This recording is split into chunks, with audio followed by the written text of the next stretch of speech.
بسم الله الرحمن الرحيم الحمد لله نحمده ونستعينه ونستغفره ونؤمن به ونتوكل عليه ونعوذ بالله من شرور أنفسنا ومن سيئات أعمالنا من يهده الله فلا مضل له ومن يضلل فلا هادي له ونشهد أن لا إله إلا الله وحده لا شريك له ونشهد أن سيدنا ونبينا مولانا محمدا عبده ورسوله أما بعد فقد قال الله تعالى في القرآن العظيم وفي الفرقان المجيد فأعوذ بالله من الشيطان الرجيم بسم الله الرحمن الرحيم وإذ قال إبراهيم رب أرني كيف تحيي الموتى وقال نبينا صلى الله عليه وسلم لا يدخل الجنة من كان في قلبه مثقال ذرة من كبر صدق الله العلي العظيم وصدق رسوله النبي الكريم ونحن على ذلك من الشاكرين والشاكرين والحمد لله رب العالمين எல்லா புகழும் புகழ்ச்சியும் யாக வல்லவனாகிய அல்லாஹ் ஒருவனுக்கே உரித்தாகட்டுமாக. அவனுடைய சாந்தியும் சமாதானமும் நமது வீரிலும் மேலான கண்மின நாயகம் ரசூலுல்லாஹி ஸல்லல்லாஹு அலைஹி வஸல்லம் அவர்கள் மீதும் அன்னாரை பின்பற்றி வாழ்ந்த உத்தம சத்திய சஹாபாக்கள், தாபிஈன்கள், தபஅ தாபிஈன்கள், நல்லோர்கள், நாதாக்கள், சுஹதாக்கள், குறிப்பாக இந்த ஜும்மா தினத்தன்று இங்கு அமர்ந்திருக்கும் நம் மீதும் உலக மக்கள் அத்துணை நபர்கள் மீதும் என்றென்று நெருப்பமாக உண்டாட்டுமாக. ஆமீன். இறைவா, எதை எனக்கு கற்றுத்தந்தாயோ அதை தவிர வேறு எந்த ஞானம் எனக்கு இல்லை என்பதை ஆரம்பப்படுத்தியவனாக, உங்களுடைய துஆவை ஆதரவு வைத்தவனாக எனது ஜும்மாவை நான் ஆரம்பம் செய்கிறேன். அஸ்ஸலாமு அலைக்கும் வரஹ்மத்துல்லாஹி வபரகாத்துஹு.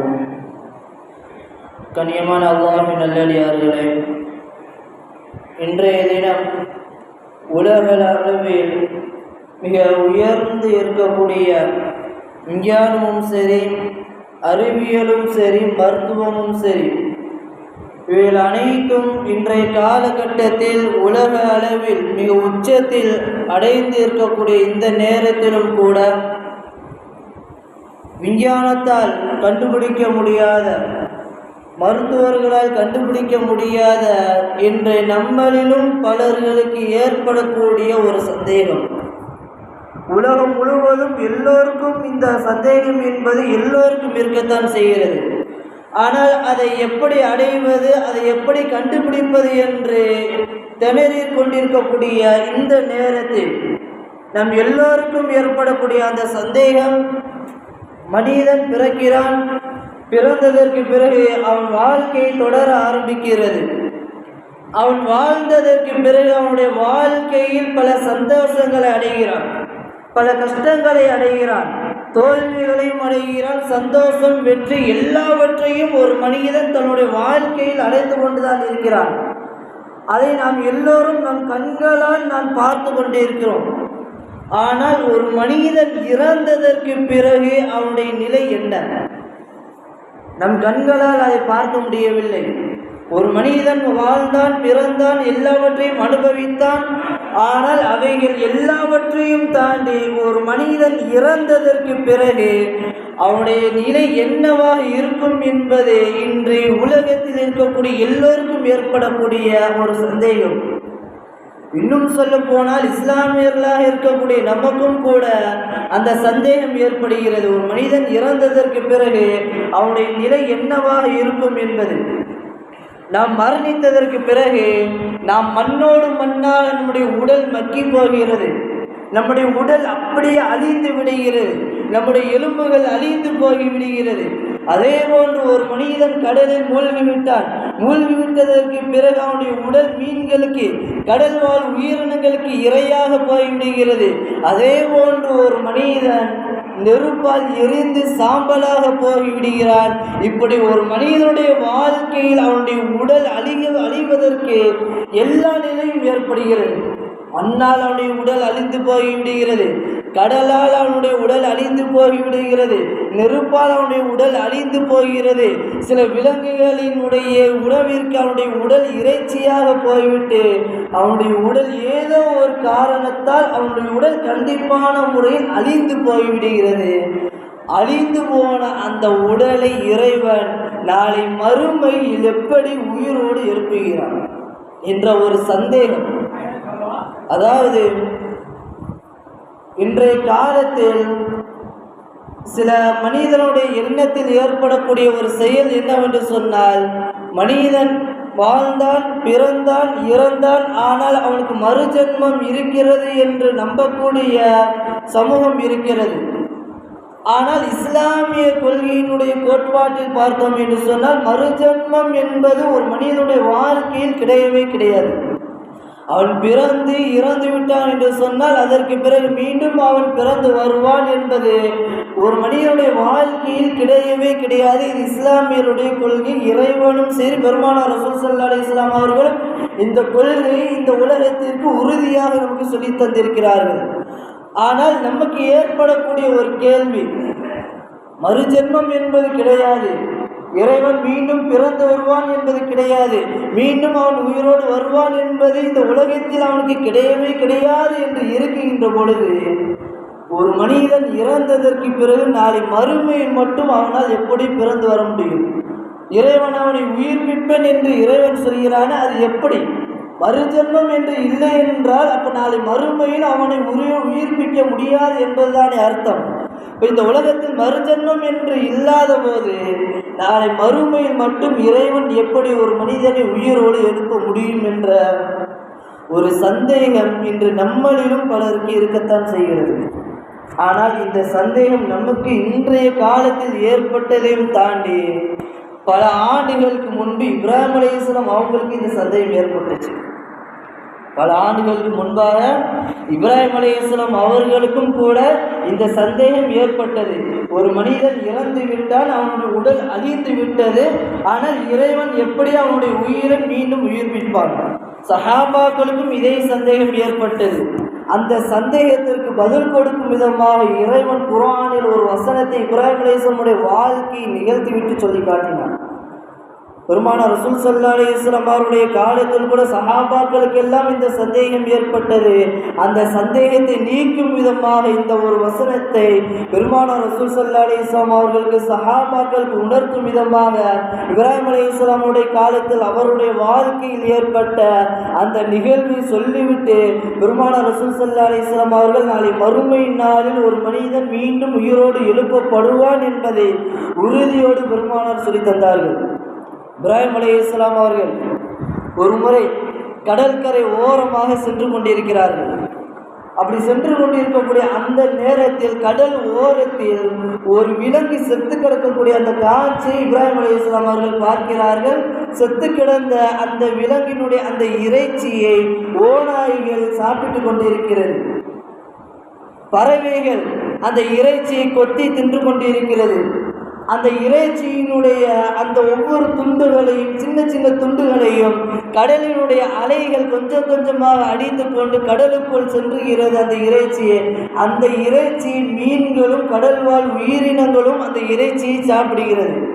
ஒரே ஒரு விலங்கினுடைய உடலை இப்படி பல உயிரினங்கள், பல விலங்குகள், பல பறவைகள் அந்த இறைச்சியை சாப்பிட்டு கொண்டிருக்கக்கூடிய அந்த காட்சியை இப்ராஹிம் அலைஹிஸ்ஸலாம் அவர்கள் பார்க்கிறார்கள். அந்த நேரத்தில் அவர்களுக்கு தோன்றுகிறது, ஒவ்வொரு விலங்குகளும் ஒவ்வொரு பறவைகளும் ஒரே ஒரு விலங்கினுடைய இறைச்சியை துண்டு துண்டாக இப்படி கொத்தி தின்றுகிறது. ஆனால் ஒவ்வொரு உயிரினத்தினுடைய அந்த உடலிலும் அந்த ஒரு உயிரினுடைய இறைச்சி இருக்கிறது. ஆனால் நாளை மறுமையில் இதை எல்லாவற்றையும் இறைவன் எப்படி ஒன்று சேர்ப்பான்? எல்லாவற்றினுடைய இறைச்சியும் ஒன்று சேர்த்து இந்த விலங்கினுடைய உயிரை மீண்டும் இறைவன் எப்படி உயிர்ப்பிப்பான் என்ற ஒரு சந்தேகம் இப்ராஹிம் அலைஹிஸ்ஸலாம் அவர்களுக்கு ஏற்பட்டது.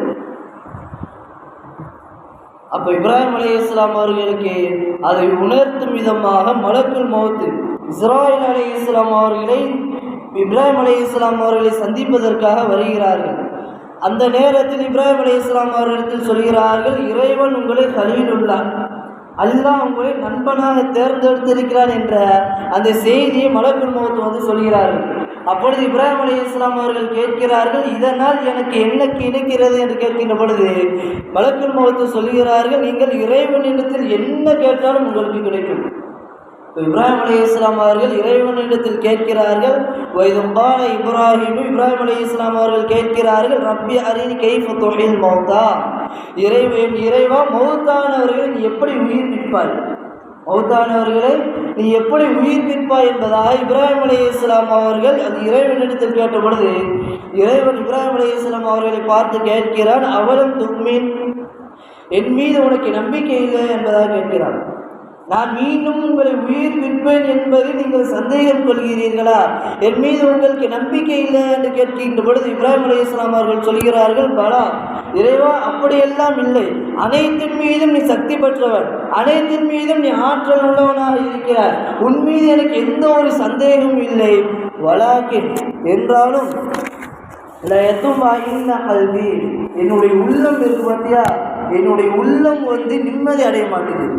இந்த மாதிரி கேள்வி என்ன செஞ்சிருக்கு, என்னுடைய உள்ளத்தில் ஏற்பட்டுருச்சு. ஆனால் நான் உண்மையை சந்தேகம் கொள்ளவில்லை, என்னுடைய உள்ளம் நிம்மதி அடைய மாட்டேங்குது. இப்படியெல்லாம் கேள்விகள் சந்தேகங்கள் என்னுடைய உள்ளத்தில் என்ன செய்யுது, ஏற்பட்டுக்கிட்டே இருக்கு. ஆனால் அந்த உள்ளம் நிம்மதி அடையாமல் இருக்கிறது. அதனால் என்னுடைய உள்ளம் நிம்மதி அடைய வேண்டும். அதனால் இந்த கேள்விக்கு எனக்கு பதில் கிடைக்க வேண்டும்.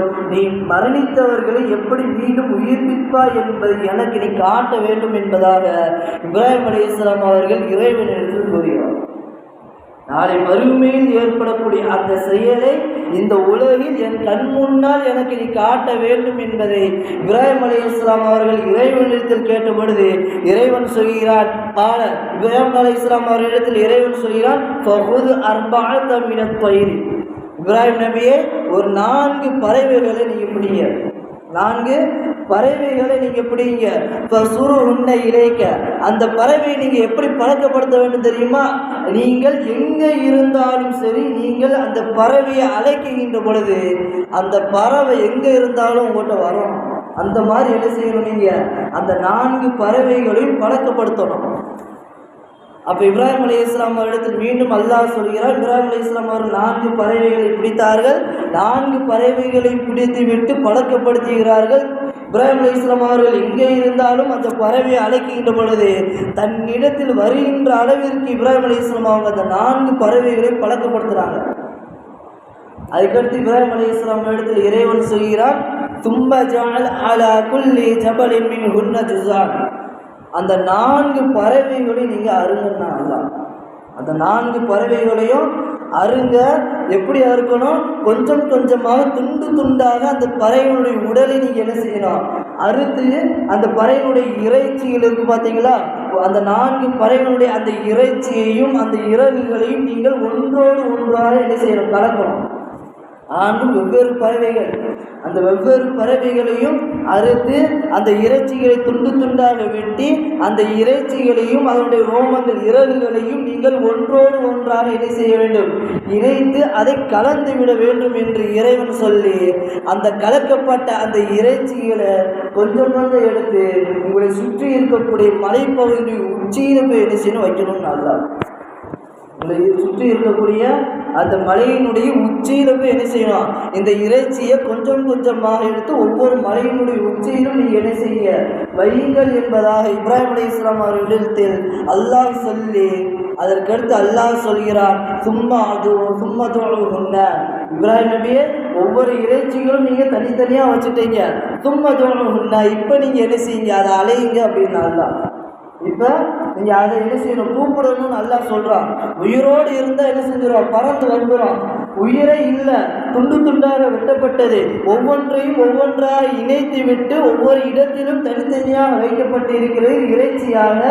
ஆனால் இறைவன் சொல்கிற சும்மதோடு ஒன்ன இப்ராஹிம் நபியை இப்போ நீங்கள் என்ன செய்யுங்க, அதை கூப்பிடுங்க, அழையுங்கள் என்று அல்லாஹ் சொன்னதும் இப்ராஹிம் அலைஹிஸ்ஸலாம் அவர்கள் அழைத்தார்கள்.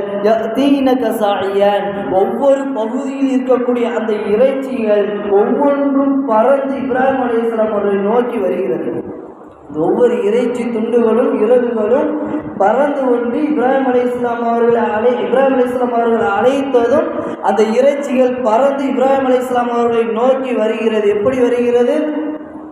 அந்த ஒவ்வொரு இறைச்சிகளும் தனித்தனியாக அப்படி பிரிகிறது. ஒவ்வொரு பறவைகளுக்கு உண்டான அந்த இறைச்சிகளும் தனித்தனியாக அப்படி பிரிந்துவிட்டு அதற்கு உண்டான அந்த இறைச்சிகள் ஒன்று சேர்ந்து ஒரே பறவையாக ஒன்று சேர்ந்து இப்ராஹிம் அலைஹிஸ்ஸலாம் அவர்களை நோக்கி அந்த 4 பறவைகளும் இப்ராஹிம் நபியிடத்தில் வருகிறது. இதை இப்ராஹிம் அலைஹிஸ்ஸலாம் அவர்கள் கண்கூடாக பார்க்கிறார்கள். இறைவன் அந்த காட்சியை காட்டுகிறான். இப்படித்தான் நாளை மறுமையிலும் நான் ஒவ்வொரு மனிதர்களையும் நான் உயிர்ப்பிப்பேன் என்பதாக இப்ராஹிம் அலைஹிஸ்ஸலாம் அவர்களிடத்தில் இறைவன் சொல்கிறான். என்னதான் ஒரு மனிதனுடைய உடல் மண்ணோடு மண்ணாக மக்கி அழிந்து போனாலும் சரி, கடலில் மூழ்கி அந்த மனிதனுடைய உடல் அழிந்து போனாலும் சரி, அல்லது பல உயிரினங்களுக்கு உணவாக அந்த மனிதனுடைய உடல் அழிந்து போனாலும் சரி, நெருப்பில் அந்த மனிதனுடைய எரிந்து சாம்பலாக அழிந்து போனாலும் நாளை மறுமையில் ஒரு மனிதனுடைய உயிரை நான் இப்படித்தான் மீண்டும் உயிர்ப்பிப்பேன் என்பதாக இந்த வசனத்தின் மூலமாக இப்ராஹிம் அலைஹிஸ்ஸலாம் அவர்களுக்கு அந்த சந்தேகத்திற்குண்டான அந்த பதிலை இறைவன் கொடுத்தான் என்பதாக பெருமானார் ரசூலுல்லாஹி ஸல்லல்லாஹு அலைஹி வஸல்லம் அவர்கள் கூறுகிறார்கள். உதாரணத்துக்கு நாமளே கையில் ஒரு பொருள் வச்சிருக்கிறோம். அந்த பொருளை 2ஆக நாம் வெட்டியாச்சு. உதாரணத்துக்கு இந்த டேபிள் இருக்குது, இது கீழே விழுந்து 2ஆக உடஞ்சிருச்சு அப்படின்னா மறுபடியும் நம்மளால் என்ன செய்ய முடியும்? ஒட்ட வைக்க முடியும். அல்லது 3ஆக உடஞ்சிருச்சு 4ஆக உடஞ்சிருச்சு அப்படின்னா அதில் என்ன செய்யலாம்? பசையை வச்சு அதை ஒட்டிடலாம். நாம் அதே இந்த டேபிளை மிஷினில் போட்டு தூளாக ஆக்கிட்டால் நம்மளால் ஒட்ட முடியுமா? நம்மளால் ஒட்ட முடியாது. அப்போ இப்ராஹிம் அலைஹிஸ்ஸலாம் அவருடைய வாழ்க்கையில் இறைவன் என்னதான் ஒரு மனிதனுடைய உடல் 2ஆக துண்டிக்கப்பட்டாலும் சரி, அல்லது 3ஆக 4ஆக துண்டிக்கப்பட்டாலும் சரி, அல்லது மண்ணோடு மக்காக ஒரு மனிதனுடைய உடல் அழிந்து போனாலும், அவனுடைய எலும்புகள் அழிந்து போனாலும், நாளை மறுமையில் அந்த மனிதனுக்குண்டான அந்த உடலை நான் கொடுத்து மீண்டும் நாளை மறுமையில் நான் உயிர் கொடுத்து எழுப்புவேன் என்பதாக இப்ராஹிம் அலைஹிஸ்ஸலாம் அவர்களிடத்தில் இறைவன் இந்த விஷயத்தை சொல்லி அவருடைய அந்த சந்தேகத்தை நீக்கினான் என்பதாக பெருமானார் ரசூலுல்லாஹி ஸல்லல்லாஹு அலைஹி வஸல்லம் அவர்கள் சொல்லித் தருகிறார்கள். அப்போ ஒரு மனிதனுடைய வாழ்க்கையில் அவன் என்னதான் பல விஷயங்களை தன்னுடைய வாழ்க்கையில் அடைந்து மரணித்தாலும் நாளை மறுமையில் ஒரு மனிதன் கண்டிப்பாக உயிர்ப்பிக்கப்பட்டு உயிர் கொடுத்து எழுப்பப்படுவான் என்பதில் எந்த ஒரு சந்தேகமும் கிடையாது. ஆனால் ஒரு மனிதன் மீண்டும் இந்த உலகத்திற்கு உயிர் கொடுத்து வருவான், மீண்டும் பிறந்து வருவான் என்ற அந்த மறு ஜென்மம் என்பது இஸ்லாத்தை பொறுத்தவரை கிடையவே கிடையாது.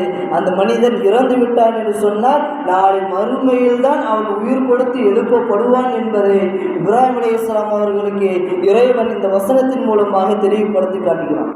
சரி, இப்ராஹிம் அலைஹிஸ்ஸலாம் அவர்களுக்கு அல்லாஹ்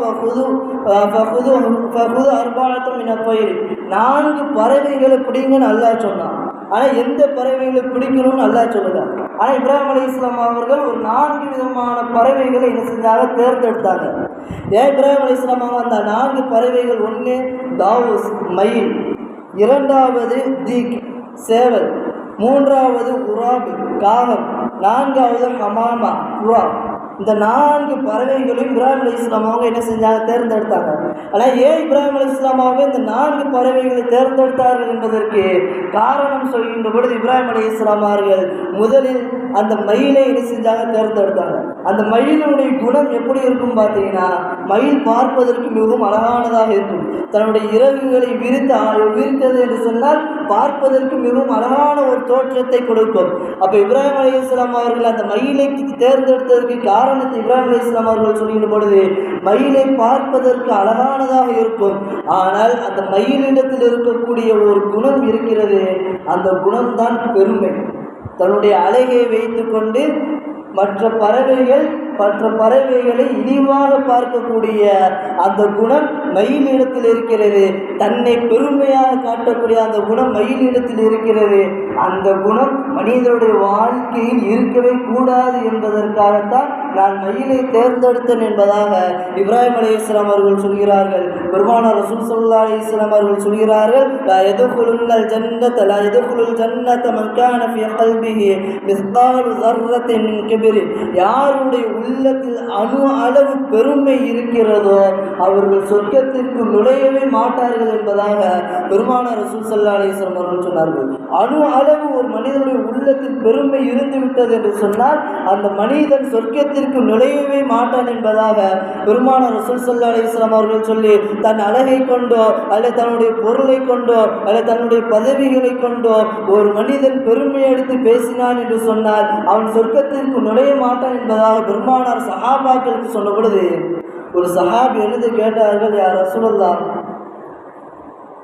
நான் என்னுடைய ஆடையை அழகுபடுத்திக் கொள்வதற்காகவோ என்னுடைய ஆடையை நான் அழகுபடுத்திக் கொள்வதற்காகவோ அல்லது என்னுடைய உடலை நான் சுத்தமாக வைத்து அழகுபடுத்துவதற்காகவோ அல்லது இறைவன் எனக்கு கொடுத்த அந்த வசதிகளை வைத்து நான் செல்வத்தை வைத்து நான் ஒரு அழகான ஒரு வீட்டை நான் கட்டுகிறேனே, இது பெருமையில் கட்டுப்படுமா என்பதாக பெருமானாரிடத்து அந்த சஹாபி கேட்ட பொழுது பெருமானார் ரசூல் ஸல்லல்லாஹு அலைஹி வஸல்லம் அவர்கள் சொன்னார்கள், நீங்கள் உங்களுடைய உடலை அழகுபடுத்துவதன் மூலமாகவோ அல்லது உங்களுடைய ஆடையை அழகுபடுத்துவதன் மூலமாகவோ நீங்கள் பெருமை எடுத்தவராக ஆக மாட்டீர்கள். ஒரு மனிதன் பெருமை அடிக்கிறான் என்று சொன்னால் அசல் பெருமை என்றால் ஒரு மனிதன் உண்மையான ஒரு விஷயத்தை மறுப்பது பெருமை அடிக்கிறது.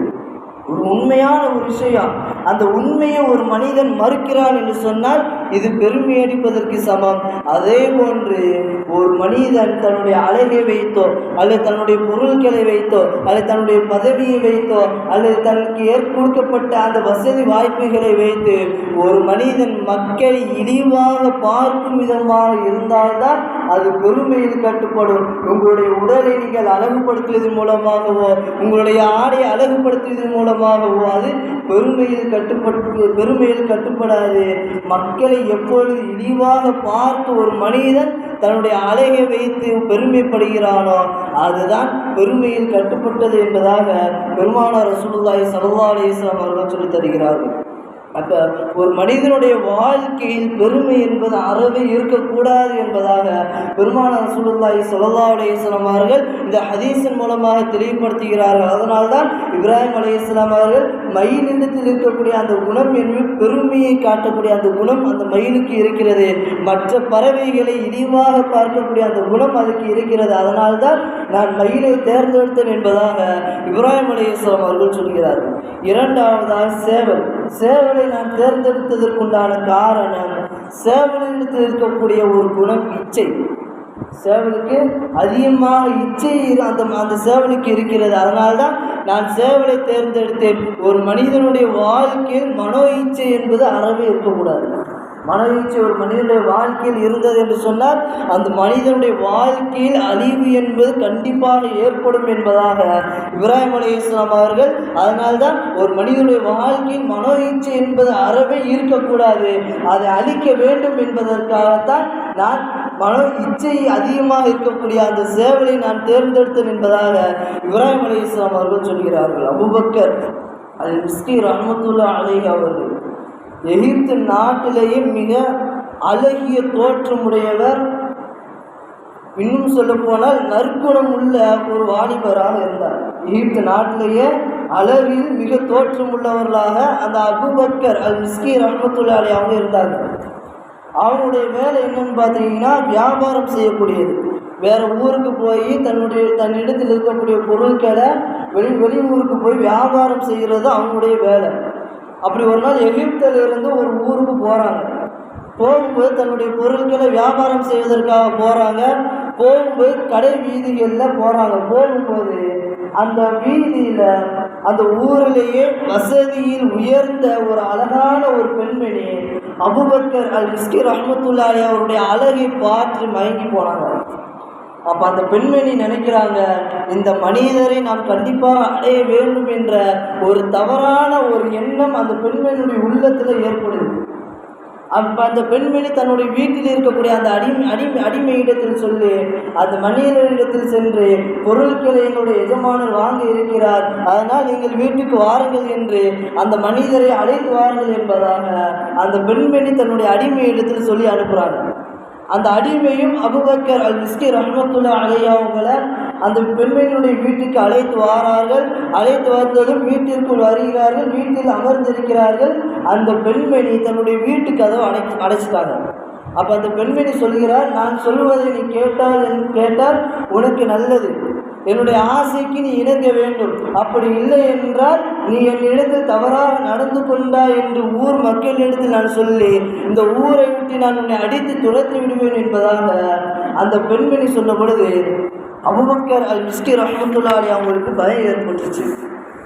பயம் ஏற்பட என்ன செய்யறதுன்னு தெரியல, தப்பிக்கிறதுக்கு வழி இல்லை, சுற்றி கதவுகள் அடைக்கப்பட்டிருக்கு, தப்பிச்சு போகிறதுக்கு வழி இல்லை, என்ன செய்யணும் தெரியல. தவறான ஒரு செயலை நாம் ஈடுபட்டால் அல்லாஹ்வுடைய கோபத்துக்கு ஆளாகி விடுவோம் என்ற ஒரு பயம் அபூபக்கர் ரஹ்மத்துல்லாஹி அலைஹி அவங்களுக்கு ஏற்படுது. இப்போ என்ன செய்யணும் தெரியாமல் யோசிச்சுக்கிட்டு இருக்கும் பொழுதுதான் அவங்களுக்கு ஒரு யோசனை தோணுது. அபூபக்கர் அல்-மிஸ்கி ரஹ்மத்துல்லாஹி அலைஹி அவங்க அந்த பெண்மணியிடத்தில் நீங்கள் சொல்வதற்கு நான் சரி என்று சொல்கிறேன் என்பதாக அபூபக்கர் அல்-மிஸ்கி ரஹ்மத்துல்லாஹி அலைஹி அவர்கள் ஒத்துக்கொண்டு நான் என்னுடைய உடலை சுத்தப்படுத்திக் கொள்கிறேன் என்பதாக பாத்ரூம் வரைக்கு போகிறாங்க. உள்ளே போனதும் கொஞ்ச நேரத்தில் வெளியே வராங்க. வெளியே வந்தால் அந்த வீட்டிற்குள் ஒரு துருவாடை ஏற்படுகிறது. அந்த பெண்மணி திரும்பி பார்க்கும்போது அபூபக்கர் அல்-மிஸ்கி ரஹ்மத்துல்லாஹி அலைஹி அவருடைய உடலிலிருந்து ஒரு துருவாடை ஏற்படுகிறது. தன்னுடைய மலம் ஜலத்தையும் தன்னுடைய உடலில் பூசிக்கொண்டு வெளியே வருகிறார்கள். அந்த பெண்மணி பார்த்து அந்த மனிதரை அருவருப்பாக பார்த்து வீட்டை விட்டு நீ வெளியே போ என்பதாக அந்த பெண்மணி சொன்னதும் அபூபக்கர் அல்-மிஸ்கி ரஹ்மத்துல்லாஹி அலைஹி அவர்கள் சந்தோஷத்தோடு தன்னுடைய கற்பையும் தன்னுடைய இறை எச்சத்தையும் பாதுகாத்தவர்களாக அந்த சந்தோஷத்தில் வெளியே செல்கிறார்கள். தன்னுடைய வீட்டிற்கு சென்று தன்னுடைய உடலை சுத்தப்படுத்திக் கொள்கிறார்கள். தன்னுடைய இறை எச்சத்தை பாதுகாப்பதற்காகவும் தன்னுடைய மன இச்சைக்கு கட்டுப்படக்கூடாது என்பதற்காக அபூபக்கர் அல்-மிஸ்கி ரஹ்மத்துல்லாஹி அலைஹி அவர்கள் தன்னுடைய உடலை அசுத்தமாக ஆக்கி கொண்டக்கூடிய அந்த அளவிற்கு அபூபக்கர் அல்-மிஸ்கி ரஹ்மத்துல்லாஹி அலைஹி அவர்கள் இருந்தார்கள். அன்றைய இரவு நேரம் அபூபக்கர் அல்-மிஸ்கி ரஹ்மத்துல்லாஹி அலைஹி அவர்கள் தூங்கிக் கொண்டிருக்கின்ற பொழுது ஒரு அசரீர ஒரு சப்தம் ஒன்று கேட்கிறது. அந்த சப்தத்தில் யாரோ ஒருவர் தன்னிடத்தில் பேசுகிறார் என்ற அந்த உணர்வு தூக்கத்தில் அவர்களுக்கு ஏற்படுகிறது. அந்த அசரீர சப்தத்தில் கேட்கிறது, நீ எனக்காக வேண்டி உன்னுடைய உடலை அருவருப்பான ஒரு தோற்றத்திலும் அசுத்தமான ஒரு பொருளை உன்னுடைய உடலில் பூசிக்கொண்டு எனக்காக வேண்டி உன்னுடைய இறை எச்சத்தை நீ பாதுகாத்து மனோ இச்சைக்கு நீ கட்டுப்படாமல் வாழ்ந்ததின் காரணமாக நான் இந்த உலகத்தில் நீ வாழும் காலமெல்லாம் உன்னுடைய உடலை நான் நறுமணமாக ஆக்குகிறேன் என்ற ஒரு அசரிய ஒரு சப்தம் கேட்கிறது. காலை நேரம் எழுந்து பார்த்ததும் தன்னுடைய உடலில் இருந்து ஒரு நறுமணம் வெளியேறக்கூடிய அந்த வாசத்தை அபூபக்கர் அல்-மிஸ்கி ரஹ்மத்துல்லாஹி அலைஹி அவர்கள் நுகர்கிறார்கள். இந்த வாசனை அவர்கள் மரணிக்கும் வரை இருந்தது. இந்த வாசனை பல வருடங்கள் அவர்கள் வாழ்கிறார்கள். தன்னுடைய வாழ்நாள் முழுவதும் தன்னுடைய மரணம் அடைகின்ற வரை அந்த வாசனை அவருடைய உடலில் இருந்து கொண்டே இருந்ததாக வரலாற்றுகளில் பதிவு செய்யப்படுகிறது. அதனால்தான் அந்த ஊரில் வசிக்கக்கூடிய எகிப்து நாட்டில் வசிக்கக்கூடிய அந்த மக்கள் அபூபக்கர் என்ற அந்த அவருடைய பெயரை அந்த வாசனை தன்னுடைய உடலில் ஏற்பட்டதன் காரணமாக அபூபக்கர் அல்-மிஸ்கி நறுமணத்திற்கு சொந்தக்காரரான அபூபக்கர் என்பதாகத்தான் ஊரில் இருக்கக்கூடிய எல்லோரும் அவரை அழைப்பார்கள். அந்த அளவிற்கு மனோ இச்சையை கட்டுப்படுத்தி இறை எச்சத்தை வெளிப்படுத்தி வாழ்ந்தவர்களாக அபூபக்கர் மிஸ்கி ரஹ்மத்துல்லாஹி அலைஹி அவர்கள் வந்தார்கள். ஒரு மனிதனுடைய வாழ்க்கையில் ஏற்படக்கூடிய அந்த மனோ இச்சையை ஒரு மனிதன் கட்டுப்படுத்தி வாழ வேண்டும். தன்னுடைய உள்ளத்தில் மனோ இச்சை என்பது ஏற்படவே கூடாது. ஒரு மனிதன் அதை அழிக்க வேண்டும் என்பதற்காகத்தான் இப்ராஹிம் அலைஹிஸ்ஸலாம் அவர்கள் அந்த சேவலை தேர்ந்தெடுத்ததாக இப்ராஹிம் அலைஹிஸ்ஸலாம் அவர்கள் கூறுகிறார். மூன்றாவதாக முராபு, காகத்தினுடைய குணம் என்னவென்று சொன்னால் பேராசை. தன்னுடைய உடல் என்னதான் வயிறு நிரம்பி இருந்தாலும் உணவை எங்கே பார்த்தாலும் தேடி அதை சாப்பிடக்கூடிய அந்த குணம் என்பது அந்த காகத்துக்கு இருக்கிறது. போதும் என்ற அந்த மனப்பான்மை காகத்துக்கு இருக்கவே இருக்காது. நூஹ் அலைஹிஸ்ஸலாமுடைய காலத்தில் வெள்ளப்பொருள் ஏற்படுச்சு. அப்போ நூஹ் அலைஹிஸ்ஸலாம் அவர்களும் அவர்கள் ஈமான் கொண்டவர்களும் கப்பலில் ஏறி பயணம் செய்கிறார்கள். அந்த நேரத்தில் நூஹ் அலைஹிஸ்ஸலாம் அவர்கள் ஒரு காகத்திடத்தில் சொல்லி அனுப்புகிறார்கள், ஏதாவது ஒரு இடத்தில் திடல் இருக்கிறதா என்று பார், அங்கே இந்த கப்பலை நிறுத்த வேண்டும் என்று அந்த காகத்திடத்தில் சொல்லி அனுப்புகிறார்கள். அந்த காகம் செல்கிறது. சென்ற வழியில் ஒரு செத்து கிடக்கக்கூடிய ஒரு பிராணியை பார்த்து வேகமாக அந்த உணவை சாப்பிடுவதற்கு அந்த காகம் சென்று விட்டது. போன காகம் திரும்ப வரவே இல்லை. இப்போ அந்த காகத்திடத்தில் இருக்கக்கூடிய அந்த குணம் என்ன? பேராசை. தனக்கு என்னதான் வயிறு நிரம்ப இருந்தாலும் போதும் என்ற அந்த மனப்பான்மை காகத்துக்கு இருக்கவே இருக்காது. இன்னும் வேண்டும் என்ற அந்த பேராசை காகத்துக்கு இருக்கிறது. அந்த குணம் ஒரு மனிதனுடைய வாழ்க்கையில் இருக்கக்கூடாது என்பதற்காகத்தான் இப்ராஹிம் அலைஹிஸ்ஸலாம் அவர்கள் மூன்றாவதாக காகத்தை தேர்ந்தெடுத்ததாக இப்ராஹிம் அலைஹிஸ்ஸலாம் அவர்கள் குறிப்பிடுகிறார். பெருமானார் ரசூல் ஸல்லல்லாஹு அலைஹி வஸல்லம் அவர்கள் சொல்கிறார்கள், மனிதனுக்கு ஒரு தங்க நதி ஃபுல்லாக தங்கமாக இருக்குது. அந்த தங்கத்தால் நிறைந்த அந்த நதி ஒரு மனிதனுக்கு கிடைச்சிச்சு அப்படின்னா அந்த மனிதனுடைய குணம் எப்படி இருக்குன்னா, இன்னொரு தங்கத்தால் நிறைந்த நதி வேணும்னு தான் ஒரு மனிதன் நினைப்பான். ஒரு மனிதனுக்கு தங்கத்தால் நிறைந்த ஒரு நதி கிடைச்சாலும் அந்த பேராசையின் காரணமாக, போதும் என்ற அந்த மனம் இல்லாததின் காரணமாக, இன்னொரு நதி எனக்கு இதே போன்று வேண்டும் என்ற அந்த பேராசை இருக்கும். எப்போது வரை? அந்த மனிதனுடைய உடல் மண்ணுக்குள் வைக்கப்பட்டதற்கு பிறகு அந்த மனிதனுடைய வாயில் போகும் வரை அந்த பேராசை அந்த மனிதனுக்கு இருந்து கொண்டே தான் இருக்கும் என்பதாக பெருமானார் ரசூலுல்லாஹி ஸல்லல்லாஹு அலைஹி வஸல்லம் அவர்கள் சொல்கிறார்கள். அப்போ பேராசை என்பது ஒரு மனிதனுடைய வாழ்க்கையில் இருக்கக்கூடாது. நான்காவதாக இப்ராஹிம் அலைஹிஸ்ஸலாம் அவர்கள் புறாவை தேர்ந்தெடுத்தார்கள். புறாவினுடைய குணம் என்னவென்று சொன்னால், நிதானம் என்பது இருக்கவே இருக்காது. அவசரப்படுறது. ஒரு மனிதன் தன்னுடைய வாழ்க்கையில் ஏதாவது ஒரு விஷயத்தை செய்யணும்னு நினைப்பான். ஆனால் அவசரப்பட்டு நாம் அதை செய்யும்போது சில நேரங்களில் அது தவறாக போயிடும். இப்போ அந்த அவசரப்படக்கூடிய அந்த குணம் ஒரு மனிதனுடைய வாழ்க்கையில் இருக்கவே கூடாது. நிதானம் ஒரு மனிதனுக்கு தேவை. பெருமானார் ரசூல் ஸல்லல்லாஹு அலைஹி வஸல்லம் அவர்கள் சொல்கிறார்கள், அது அனாத்து மினல்லாஹ். நிதானம் என்பது இறைவனினுடைய புறத்திலிருந்து இருக்கக்கூடிய ஒரு செயல். அஜலத்து மின ஷைத்தான். அவசரப்படக்கூடிய அந்த குணம் என்பது ஷைத்தானிடத்தில் இருக்கக்கூடிய குணம். அதனால் நிதானத்தை ஒரு மனிதன் தன்னுடைய வாழ்க்கையில் அதை எடுத்துக்கொள்ள வேண்டும் என்பதாக பெருமானார் ரசூல் ஸல்லல்லாஹு அலைஹி வஸல்லம் அவர்கள் சொன்னார்கள். அதனால்தான் இப்ராஹிம் அலைஹிஸ்ஸலாம் அவர்கள் நான்காவதாக புறாவை தேர்ந்தெடுத்ததாக இப்ராஹிம் அலைஹிஸ்ஸலாம் அவர்கள் சொல்கிறார்கள். அப்போ ஒரு மனிதனுடைய வாழ்க்கையில் பெருமை என்பது இருக்கக்கூடாது. அதே போன்று மனோ இச்சை என்பது ஒரு மனிதனுடைய வாழ்க்கையில் இருக்கக்கூடாது. பேராசையும் இருக்கக்கூடாது. அவசரப்படக்கூடிய இந்த 4 குணமும் ஒரு மனிதனுடைய வாழ்க்கையில் இருக்கவே கூடாது. ஆனால் ஒன்று மட்டும், பேராசை என்பது ஒரு நல்ல காரியத்துக்கு இருக்கலாம், மற்ற 3 விஷயம் இருக்கக்கூடாது. ஆனால் பேராசை அப்படிங்கிறது நல்ல விஷயத்துக்கு இருக்கலாம். இப்போ ஒரு மாணவன் பார்த்தா தமிழ்நாடு லெவலில் முதல் இடத்துக்கு வந்திருக்கான். இப்போ அதை பார்க்கும்போது இன்னொரு மாணவன் என்ன செய்யணும்? பேராசைப்படும். நானும் என்ன செய்யணும்? தமிழ்நாட்டு லெவலில் முதல் இடத்திற்கு வர வேண்டும் என்று கல்வியில் உயர்வதற்காக பேராசைப்படலாம், இறைவனை வணங்குவதற்காக பேராசைப்படலாம், இது போன்ற நல்ல விஷயத்தை அடைவதற்காக ஒரு மனிதன் பேராசைப்படலாம்.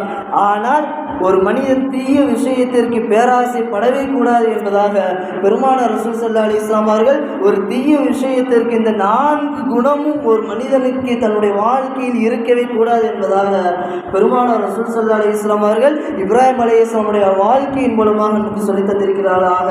இப்ராஹிம் அலைஹிஸ்ஸலாம் அவருடைய அந்த உள்ளத்தில் ஏற்படக்கூடிய அந்த சந்தேகத்தை நீக்கும் விதமாக இறைவன் ஒரு வசனத்தின் மூலமாக அவருடைய வாழ்க்கையில் ஏற்படுத்தி மரணித்ததற்கு பிறகு நாளை மறுமையில் ஒரு மனிதன் உயிர்ப்பிக்கப்படுவான் என்பதை இப்ராஹிம் அலைஹிஸ்ஸலாம் அவர்களுக்கு எப்படி இறைவன் உணர்த்தினானோ, நம்முடைய வாழ்க்கையிலும் அந்த மறுமைக்கு பின்பு மறுவாழ்வு, மறுமைக்கு பின்பு மீண்டும் நாம் உயிர்ப்பிக்கப்படுவோம் என்ற அந்த நம்பிக்கையை நாம் நம்முடைய உள்ளத்தில் ஆழமாக பதிக்க வேண்டும். பெருமை இல்லாத வாழ்க்கையும் மனோவீச்சையை கட்டுப்படுத்தி இறை இச்சத்தோடு வாழக்கூடிய பாக்கியத்தையும், பேராசை இல்லாத வாழ்க்கையும், அதே போன்று ஒரு விஷயத்தில் அவசரப்படக்கூடிய அந்த குணத்தில் இருந்து இறைவன் நம் அனைவரையும் பாதுகாத்து நல்ல விஷயத்தில் ஈடுபடக்கூடிய பாக்கியத்தையும் அல்லாஹ் நம் அனைவருக்கும் தந்தல் உருவானாக.